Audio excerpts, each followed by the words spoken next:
Hi guys, स्वागत है आप सभी का डीसी एनिमे स्टोरी में। और आज हम लोग देखेंगे my love story with Yamada कुन एट लेवल 999 के एपिसोड नंबर 2 को। एपिसोड नंबर 1 में आप लोगों ने धूम मचा दिया, तो सोचा क्यों ना इसका एपिसोड नंबर 2 जल्दी ही लाया जाए। अगर आप लोग में से कोई नए हैं जिन्होंने अभी तक इसके एपिसोड नंबर 1 को नहीं देखा, जाके देख लीजिए, डिस्क्रिप्शन में उसका लिंक मिल जाएगा। तो चलिए बिना कोई देरी किए शुरू करते हैं आज के इस एपिसोड को।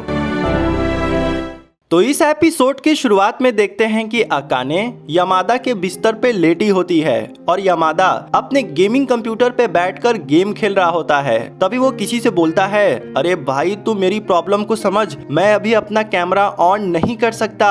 और वो उसको मना करता है कि मैं अपना कैमरा ऑन नहीं कर पाऊंगा। तभी हम लोग अकाने को देखते हैं जिसकी नींद टूट जाती है और वो अपने आप को यामादा के गेमिंग बेडरूम में पाती है। तभी यामादा को भी पता लग जाता है कि अकाने की नींद खुल गई है, तो वो तुरंत कुर्सी से खड़ा होकर अकाने के पास जाने लगता है। हालांकि वो उससे बस हालचाल पूछने जा रहा था, लेकिन अकाने बहुत घबरा जाती है और वो बिस्तर से नीचे गिरते हुए कहती है, तुम मुझसे दूर रहो। और उसके बाद अकाने मन ही मन सोचने लगती है, कहीं कल रात हमारे बीच में कुछ हुआ तो नहीं। वो यामादा से पूछती है, सच सच बताना, क्या हमारा वन नाइट स्टैंड हुआ था? यामादा कहता है, अरे ऐसा कुछ भी नहीं हुआ था, ये सब क्या अनाप शनाप बके जा रही हो। असल में कल रात तुमने ड्रिंक कर ली थी और तुम्हें होश ही नहीं था कि तुम कहाँ पे हो। अब ऐसे में मैं तुम्हें सड़क पे छोड़ तो नहीं सकता, मैं इंसानियत के नाते तुम्हें अपने घर लाया और बिस्तर पे सुला दिया। ये सुनकर अकाने उससे माफी मांगती है और बोलती है, मुझे माफ कर दो, मैं इस चीज के लिए बहुत शर्मिंदा हूँ। यामादा कहता है, मैंने तुम्हारे कपड़े को भी साफ कर दिया है जिसके ऊपर तुमने उल्टी किया था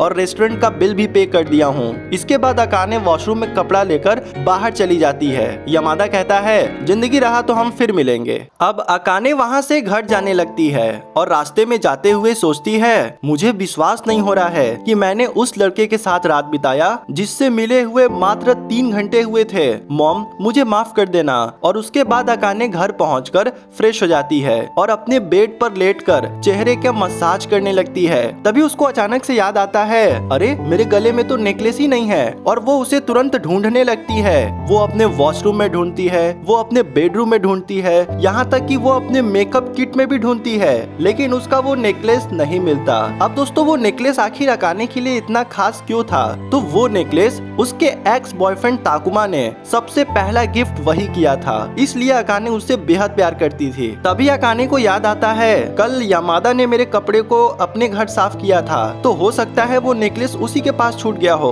उसके बाद वो तुरंत अपने लैपटॉप को खोलकर गेम में लॉग इन करती है और वो यामादा को ढूंढने की कोशिश करती है, लेकिन वो पाती है कि यामादा तो इस वक्त ऑफलाइन है। ये देखकर अकाने का मूड ही खराब हो जाता है। लेकिन तभी वहाँ पर चॉकलेट रैबिट गिल्ड की मास्टर रूहिमे बोलती है, हाय अकाने, क्या हालचाल? जिस पर अकाने रिप्लाई देते हुए कहती है, हाँ मैं भी ठीक ही हूँ। रूहिमे बोलती है, मुझे नहीं लगता कि तुम ठीक हो, क्या बात है, मुझे बताओ। और उसके बाद अकाने इमोशनल होकर उसको अपनी सारी सैड स्टोरी बताती है। ये सुनकर रूहिमे को भी बहुत बुरा लगता है और वो बोलती है, कोई बात नहीं, मेरे फैंस भी मेरे साथ ऐसे हमेशा काम करते हैं, मगर मुझे कभी बुरा नहीं लगता। अब वो लोग इसी तरीके से बात अपने में कर ही रहे होते हैं। तभी वहाँ पे यामादा लॉग इन करता है, जिसे देखकर वो दोनों लोग काफी खुश होते हैं। और अब गिल्ड मास्टर रूहिमे यामादा से बात करने लगती है, जिस पर अकाने कुछ बोल नहीं पाती। अब अकाने उसे प्राइवेटली मैसेज करती है और वो उससे पूछती है, क्या तुमने मेरे नेकलेस को कहीं देखा है? जिस पर यामादा आंसर देता है, डायरेक्ट नहीं। ये सुनकर वो और भी निराश हो जाती है। तभी यामादा का नजर बगल में रखे वेपन बॉक्स के ऊपर जाता है और वो पूछता है, किस पागल ने इसको वापस रख दिया? जिस पर रूहिमे उसे कहती है, अरे कोई बात नहीं, किसी ने रख दिया होगा, हम इसे साफ कर देंगे। यामादा कहता है, बहुत बेवकूफ लोग होते हैं जो इस तरीके की हरकत करते हैं। रूहिमे समझाती है, ऐसा मत बोलो, कोई जानबूझकर तो नहीं रखा होगा ना? यामादा कहता है, जो भी रखा होगा ना वो पागल होगा, पागल। रूहिमे बोलती है, ऐसा मत बोलो यार, क्या पता वो प्लेयर ऑनलाइन हो तो उसे सुनकर कितना बुरा लगेगा। तभी पीछे से अकाने कहती है, ये मैं नहीं रखा था, जिसे सुनकर रूहिमे को बहुत बुरा लगता है। लेकिन यामादा चुप नहीं बैठता और वो बोलता है, अगर तुम्हें इस तरीके की फालतू हरकत करनी है ना तो कहीं और जाकर करो। रूहिमे कहती है, बस करो यार, चुप रहो। लेकिन यामादा उसको बहुत बुरा भला कह देता है, जिसे सुनकर अकाने तुरंत ऑफलाइन चली जाती है। दूसरे तरफ का सीन देखते हैं, जहाँ पर यामादा अपने गेमिंग सेटअप गेटअप से खड़ा होकर कहीं जाने लगता है। तभी उसके पैर के नीचे से कुछ टूटने की आवाज आती है और वो जब उसे देखता है तो वो और कुछ नहीं बल्कि अकाने का नेकलेस था। वो उसे देखकर कहता है, अरे नहीं यार, ये क्या हो गया। इधर अकाने को देखते हैं जो यमादा को बहुत उल्टा सीधा बोल रही थी कि आखिर उसकी हिम्मत कैसी हुई मुझे डांटने की, यमादा तुम बहुत बुरे हो। और तभी उसको एक सपना आता है और वो सपने में देखती है कि उसका एक्स बॉयफ्रेंड ताकुमा उससे माफी मांग रहा है, उससे बोल रहा है, अकाने मुझे माफ कर दो, जो कुछ भी हुआ है हम सब ठीक कर देंगे। और उसके बाद वो उसे एक गिफ्ट देता है। अकाने जैसे ही उस गिफ्ट को अपने हाथ में लेती है तो उस गिफ्ट के अंदर से ताकुमा ताकुमा कहकर आवाज आने लगती है और देखते ही देखते उस गिफ्ट के अंदर से ताकुमा की नई वाली गर्लफ्रेंड निकलती है, जिसे देखकर अकाने जोर से चिल्लाती है और उसका नींद खुल जाता है। अब हम लोग अगले दिन का सीन देखते हैं जहाँ पर मोमो और अकाने एक साथ एक कैफे में बैठकर नाश्ता कर रहे थे और मोमो को देखते हैं जो जोर जोर से हंसने लगती है। ये देखकर अकाने बोलती है, तुम हंसना बंद भी करोगी, तुमसे कोई भी चीज शेयर करने के लायक ही नहीं है, कोई भी चीज बताओ तो तुम जोर जोर से हंसने लगती हो। जिस पर मोमो कहती है, अरे यार तुम्हारी सारी बात इतनी फनी होती है कि मेरी हंसी कंट्रोल ही नहीं होती है। जिस पर अकाने बोलती है, पता ना किस पागल लड़की के साथ मैं नाश्ता करने चली आई। तभी मोमो कहती है, अरे ये सब बातों को छोड़ो, वैसे अकाने तुम बताओ, तुमने जो उस लड़के के साथ एक रात बिताया था क्या तुम्हारे बीच में कुछ हुआ नहीं। जिस पर अकाने बोलती है, ऐसा कुछ भी नहीं हुआ था, तुम अनाप शनाप सोचना बंद करो, मुझे तो उस बात की पड़ी भी नहीं है, मैं तो बस इस बात को सोच के चिंता में हूँ कि मेरा नेकलेस गया तो गया कहाँ। जिस पर मोमो बोलती है, तुम खुद एक बेवकूफ लड़की हो, तुम उस एक्स बॉयफ्रेंड के गिफ्ट के लिए इतना परेशान हो रही हो जिसने तुम्हें अपने जिंदगी से मक्खी की तरह निकाल कर फेंक दिया।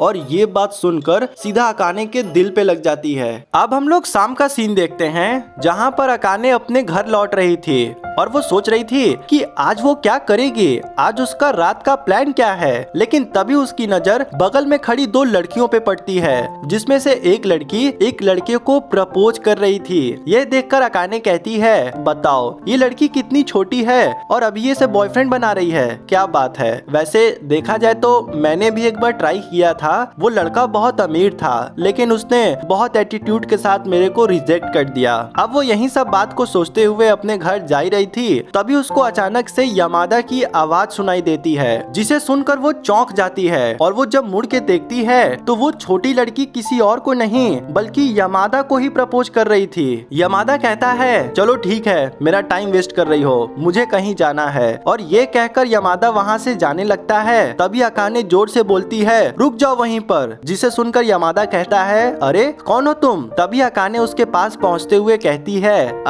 तुम मुझे शायद भूल गए होगे, मुझे पहचाना। जिस पर यमादा बोलता है, अरे तुम्हें कैसे कोई भूल सकता है, तुमने तो मेरे घर में आकर उल्टी की थी। तो ये सुनकर अकाने बोलती है, अरे बस करो यार, उस चीज के लिए मैं बहुत पहले से ही शर्मिंदा हूँ, अब उसे छोड़ो भी। यमादा बोलता है, वैसे मैं तुम्हें ही खोज रहा था। जिसे सुनकर अकाने चौंक जाती है और वो कहती है, क्यों, तुम मुझे क्यों खोज रहे थे। और उसके बाद वो दोनों लोग साथ में चलने लगते हैं। अब अकाने नोटिस करती है कि यमादा जो यूनिफॉर्म पहना है वो जापान के सबसे महंगे यूनिवर्सिटी का ड्रेस है। इसका मतलब कि यमादा बहुत रिच भी है। अब यमादा उसका नेकलेस को वापस करता है जो एक रुमाल में लपेटा हुआ था, मगर वो दो हिस्सों में टूटा भी हुआ था। पहले तो देखकर अकाने बहुत खुश होती है, लेकिन फिर टूटा हुआ देखकर उसका दिल भी टूट जाता है और वो बोलती है, ठीक है, मैं तुमसे बाद में मिलती हूँ। और ये कहकर वो वहाँ से चली जाती है। बाहर का मौसम बहुत खराब था, जोर की बारिश भी हो रही थी। यह देखकर यमादा जोर से चिल्लाता है, अकाने रुको। और फिर वो दौड़ के उसके पास जाता है और उसको एक छाता देता है और उसे कहता है, इसे लौटाने की कोई भी जरूरत नहीं है। और यह कहकर वो चला जाता है, जिसे देखकर अकाने को बहुत अच्छा लगता है। अगले दिन शाम का सीन देखते हैं जहाँ पर अकाने बिस्तर पर लेटकर उसी नेकलेस को देख रही थी और उसके सामने चल रहे टीवी में मौसम का समाचार चल रहा था। तभी अचानक उसका डोरबेल बजता है। टिंग डिंग डिंग डिंग टिंग डिंग डिंग डिंग। वो जाकर दरवाजा को खोलती है तो देखती है कि उसके लिए बहुत सारा पार्सल आया है। यह देखकर वो हैरान रह जाती है। तभी उसको एक चिट्ठी मिलती है जिसमें लिखा होता है, अकाने मेरी बेटी, तुम्हारे बेडरूम को ट्रेनिंग रूम में बनाया जा रहा है, तो तुम्हारा सारा सामान तुम्हारे पास वापस भेज दिया गया है। अब तुम्हारी जिम्मेदारी है कि तुम उसको कहाँ पर रखोगी। मैं बोल रही हूँ तुम्हारी प्यारी मम्मी। तभी वहाँ पर मोमो चली आती है और वो ये देखकर कहती है, अरे बाप रे बाप, इतना सारा पार्सल किसका है। जिस पर अकाने उसके पैर को पकड़कर रोने लगती है। बोलती है, मोमो मेरी मदद करो, मेरे घर वालों ने मेरे सारे सामानों को वापस दे दिया है, अब मैं इसे कहाँ रखूंगी। जिस पर मोमो गुस्से से कहती है, मुझे इन सब चीजों से घंटा मतलब नहीं है, यहाँ पर इतना सारा सामान नहीं रहेगा, जो तुम्हारे काम का है उसे रखो, बाकी सबको फेंक दो। और ये कहने के बाद वो अकाने के सभी सामानों को फेंकने लगती है। अब अकाने को देखते हैं जो बेचारी रोने लगती है और वो सारे फालतू सामानों को फेंकने की तैयारी में लग जाती है। तभी मोमो उसके पास अपने हाथ में वह टूटा नेकलेस और छाता लेकर पहुंच जाती है। बोलती है कि ये तुम्हारे कोई काम का है या इसे भी फेंक दूं। जिस पर वो बोलती है, इसकी चिंता तुम मत करो। और अब फाइनली अकाने अपने सारे फालतू सामानों को बगल वाले गार्बेज में फेंक देती है। जिस पर मोमो बहुत खुश होती है और कहती है, ये हुई ना बात, अब हम लोग चलेंगे कैफे में खाना खाने। अब रात के 10:45 हो जाते हैं और यामादा के घर का डोरबेल बजने लगता है, वो भी एक बार नहीं लगातार। यामादा जब गेट खोलता है तो वो देखता है कि और कोई नहीं, अकाने और उसके साथ एक अनजान लड़की है और वो दोनों दारू पीकर एकदम फुल नशे में हैं। मोमो कहती है, अरे यार ये कितना हैंडसम लड़का है, और उसके बाद मोमो उसके साथ फ्लर्टिंग करने लगती है। मोमो कहती है, अरे इस अकाने में क्या रखा है, एक बार मेरे ऊपर नजर डालो, मैं तुम्हें इतना प्यार करूंगी कि सुनीता भाभी भी नहीं की होगी। अकाने बोलती है, हाय तुम कैसे हो। जिस पर वो बोलता है, मैंने तुम्हें मना किया था ना कि तुम इस छाता को लेकर वापस मत आना, आखिर तुम यहाँ पे क्यों आई हो, और अगर ज्यादा हुआ तो मैं पुलिस को बुला दूंगा। जिस पर अकाने बोलती है, अरे नहीं नहीं, पुलिस को बुलाने की कोई भी जरूरत नहीं है, मैं तो तुम्हें बस धन्यवाद बोलने आई थी। अगर उस दिन तुम उस इवेंट में न होते तो न जाने मेरा क्या होता। और यहाँ पर अकाने इमोशनली होकर उसको बताती है कि यामादा ने उसकी उस दिन मदद करके बहुत बड़ा काम किया है। अब अकाने मोमो को लेकर वहाँ से जाने लगती है और वह लोग गेट से बाहर जाने ही वाले थे। तभी यामादा कहता है, अकाने तुम्हें वो गिल्ड मास्टर रूहिमे याद कर रही थी, उसको तुम्हारी बहुत चिंता हो रही थी, अगर तुम फ्री होना कभी तो गेम में लॉग इन कर लेना। जिस पर अकाने बहुत खुश होती है और वो बोलती है, मैं घर जाकर तुरंत लॉग इन करती हूँ, क्या तुम ऑनलाइन रहोगे। जिस पर यामादा कहता है, नहीं मैं फिलहाल सोने जा रहा हूँ तो मैं ऑनलाइन नहीं रहूंगा। तभी मोमो कहती है, मैं तो इसी लड़के से शादी करूंगी, लड़का काफी हैंडसम है। और दोस्तों इसी के साथ ये एपिसोड यहीं पर समाप्त होता है। हम आपसे अगले दिन मिलते हैं शाम 6 बजे इसके एपिसोड नंबर 3 के साथ। तब तक के लिए आप लोग अपना ख्याल रखिए, देखते रहिए DC एनिमे स्टोरी।